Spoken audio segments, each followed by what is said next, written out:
My name is Joyce, and I'm with the Chinese Progressive Association. What an honor and privilege to be here with you all today. This weekend and today, we commemorate the 140th anniversary of the Chinese Exclusion Act. We'll be hearing from a panel of speakers who are activists, youth, organizers in our community. We know the word Chinese is in Chinese Exclusion Act.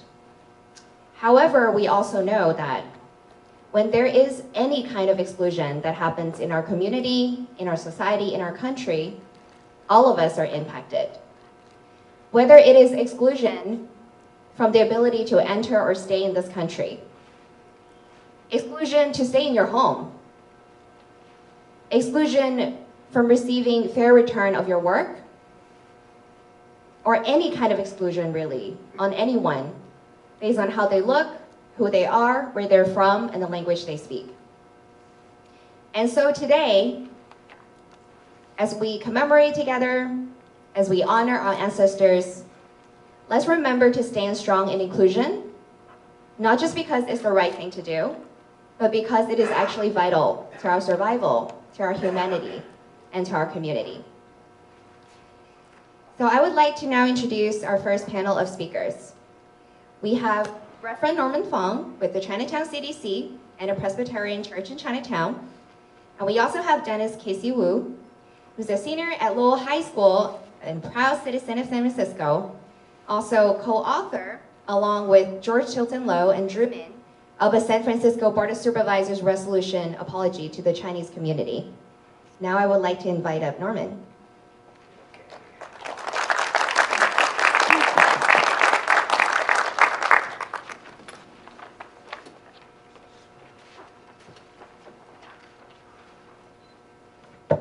At all the Chinatown residents meetings we have, I always start off with asking everyone to turn to their left and right and say, "You're beautiful." You're beautiful. You're beautiful. You're beautiful. Come on. Thank you so much for taking the time to join us as we have to honor our parents and grandparents and ancestors. America, they say, is beautiful, but it also can be very ugly. There's two Americas. We're here to celebrate the beautiful part, which is inclusive, but we can't ignore the ugly side. So I grew up, I admit it, I was ashamed. My dad was ashamed. I asked him what was Angel Island. Don't talk about it, right? And then our family was destroyed in many ways. I can't say out loud because my aunts are still alive, or some of my relatives are here. But growing up as a kid, born here in Chinatown, I did feel that shame. And my dad, when he passed away, said, "Always remember, you're a true Fong." and I finally went to my dad's village a couple years ago, and I felt so proud just to appreciate our history and struggle. Recently, I found a picture of my grandma. My mom was born in Chinatown in 1919, born here, right? Her mom went through hell. Okay, just say it. She grew up in Ross Alley, and Ross Alley was famous for a lot of bad things. Okay, I won't name them. But what I'm saying is that it's time to let go of the shame and let it empower us more. Other people of color, other peoples don't know our struggle. We lost over 200 Chinese communities in California. Did you know that? 200. We were part of California before it was California in 1850. We came, sorry, I got a little, we came, don't let me get too excited. But we should be proud of what we did for California and San Francisco, but we faced racism. And it's time that we add some color to the picture of black and white that I grew up with. It's all of us. The flag outside in Portsmouth Square, we have the Mexican flag before the U.S. came in and took it down. We weren't even part of California. There's so much history here. The Ohlone Native Americans, the Chinese, we all came at the same time. So when someone says, go back where you came from, I get kind of upset. I came from here, and I'm proud of it. But we need to teach it to others. I'm realizing now that we haven't done that great a job. I thought in '69, Pam, right, the ethnic studies would do it, but no. We have a lot more. So that's why we're gathered here. And I don't want to talk too long because we have too many famous speakers here. So I want to end with, like 5 years ago I did this. When my dad died, I sang a song at his funeral. And lucky, me and him healed. We became very close later in life. Because I was a rebellious young punk in the young days. And, it hurts, but I gave my mom and dad a little trouble. But I made up for it. I'm trying to do it.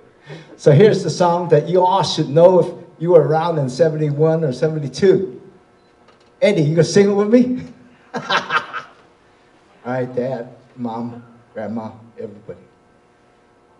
We are the children of the migrant worker.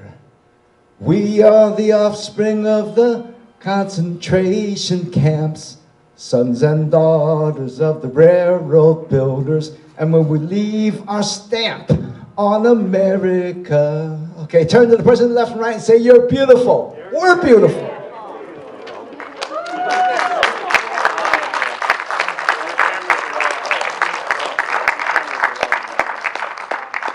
There you go. Oh, where did I dump my mask? Oh, you know, this way. Getting old. So, good morning to everyone in attendance. I want to start off by saying that I am absolutely honored to have the chance to speak at this event. I mean, it's something that I never thought would happen.